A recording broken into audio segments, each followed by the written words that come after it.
So, out of curiosity, nag-try ako mag-TikTok promote kahapon. So, ang inilagay kong budget is 100. So, this is the result. 98 lang yung ad cost ko. Tapos, product purchases, 0. Yung ROAS, hindi ko alam kung ano yan. I-research nyo na lang mamaya. 0 din.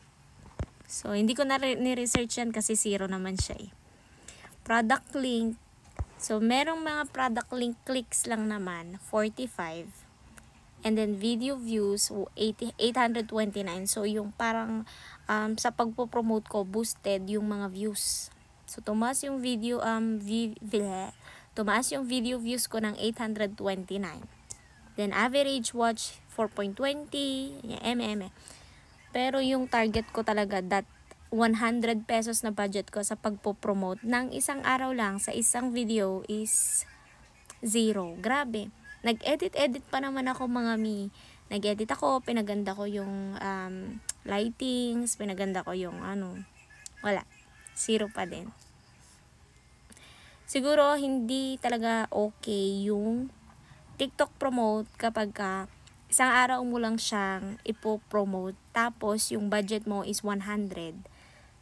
Tapos, hindi din maganda siguro mag-promote based sa experience ko ngayong araw. So, nakita ko na kasi, alam mo yung ante mo, ura-urada. Ayan. Alam mo yung parang, gusto kong i-promote to. Sige, itatry ko. Parang ganun lang yung naisip natin. Tapos, yung budget natin, low budget si ante, 100 lang. Kaya wala tayong product purchases. Pero may product link pa din tayo. Malay mo may mga nag-add to cart dyan. Lesson learned ko lang is, siguro, sa uulitin na magpo-promote ako ng video is meron na talaga siyang mga views, meron na talagang benta. Yung nagkiklik talaga kasi alam mo yung organic talaga na nagra-run, ganon. So, itong video kasi na to is kagagawa ko lang kahapon and then pre-promote ko na siya agad. To see the result, eto na nga ang resulta. So, may mga videos din naman na ako na pre-promote ko na. May good performance naman na siya, pero nag-try lang talaga ako kahapon. Sabi ko, magta-try ako ng isang video na walang organic views, walang organic na sales. And, mga ante, wag nyo nang gagawin yung ginawa ko kasi masasayang lang talaga yung budget nyo. Once na nag-TikTok promote kayo, gamitin nyo ng tama.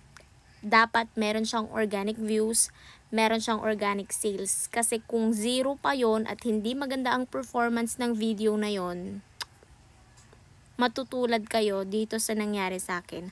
Masasayang lang yung budget ninyo kung kahit gaano man siya kalaki, kaliit.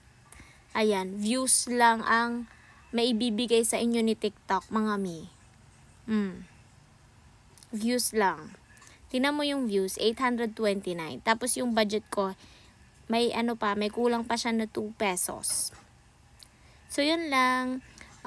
Comment naman kayo sa baba kung na-try nyo nang mag-TikTok promote. Anong nangyari sa pagpo-promote ninyo, kung meron bang nabenta or wala.